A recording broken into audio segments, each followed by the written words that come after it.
Hello and welcome to Prudent Media. My name is Sachin Chatte and on this program we take a look at the latest releases. Today we will take a look at Puss in Boots, the new animation film, and the new web series called Trial by Fire. First, let's take a look at Puss in Boots.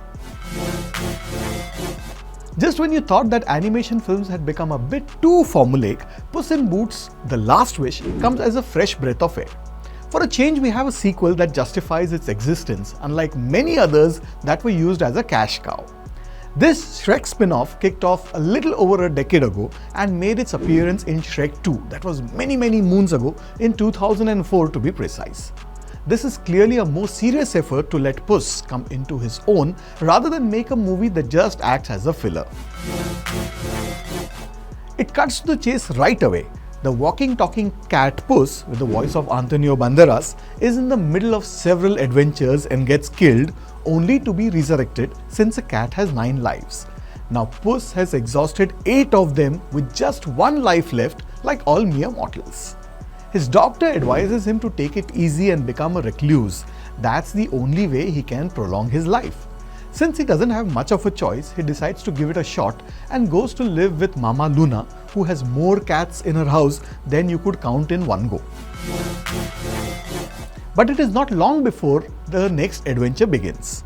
Goldie, played by Florence Pugh, and the 3 bears are on the lookout for Puss because they have a job on hand that they think only Puss can do. There's also Big Jack Horner, who has a map of the dark forest, and whoever gets to the shooting star that has landed in that forest gets a wish fulfilled. Now there's a race to get there first, including Kitty Softpaws with the voice of Salma Hayek, while Puss is being pursued by a bounty hunter whose name is Wolf, and that voice is of Wagner Moura. While there are plenty of characters on the scene, they are all clearly etched out and their motives are clear. Puss also has a sidekick along, a wannabe therapy dog who follows him everywhere. The tone may be slightly darker at times, but the pacing is brisk and hardly gives any respite. It is also one of those films that has something for adults and more than something for the kids. There are a bunch of amusing and outright funny scenes that tickle your bone. The comedy is a mix of verbal as well as visual gags. Being a DreamWorks film, the animation is also of superior quality, especially the colors that are eye-catching and they blend very well.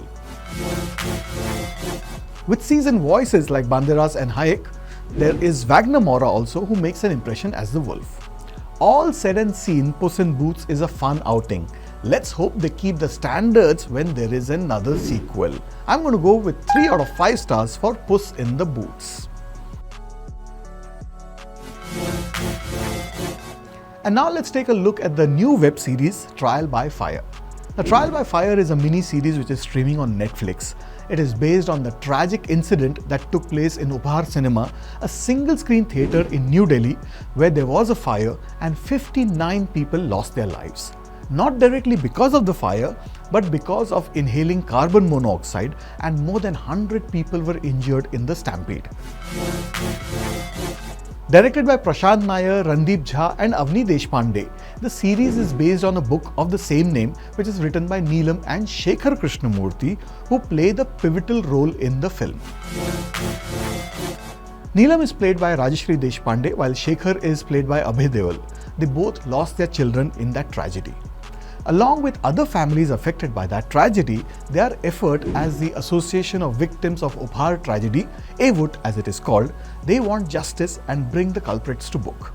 In this case, the owners of Ubhar Cinema, the Ansal brothers.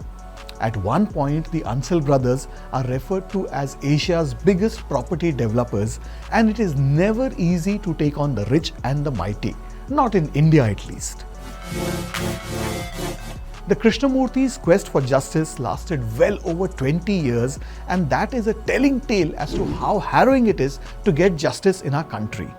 The breakdown in our system is well and truly appalling, we all know that, but this point is reinforced by Trial by Fire. The Ansal brothers even tampered with the evidence at one point during the trial. This mini-series ticks all the right boxes, right from the grief and anger of the families, and their personal lives have also been looked at with a certain empathy. While the buck stopped with the Ansals, there are other grey characters as well, like Ashish Vidyarthi, who plays a tough guy who takes on a job of threatening the victims. Then there is Shardul Bharadwaj, who was the gatekeeper of the theatre. And then there is Rajesh Telang, who plays the role of the electricity department man who actually repaired the transformer that caught fire. While a large part of the story is told in a linear manner, occasionally it cuts back and forth. I particularly like the episode where Rajesh Telang, who plays the electricity man, his story is told where his daughter is supposed to get married, and then there is the police who comes and arrests him. This mini-series also has some fantastic performances, whether it's Shardul Bharadwaj, Rajesh Telang, Ashish Vidyarthi, not forgetting the lead pair of Abhay Deol and Rajeshri Deshpande, who steal the show. All in all, Trial by Fire is one of the best web series to have come out from India. Don't miss it, it is streaming on Netflix. Well, that's what I thought of the mini-series and the film that was released this week. Do let us know what you think. Our address is features@prudentmedia.in. And I'll be back with you next week with more movie reviews. Till then, take care.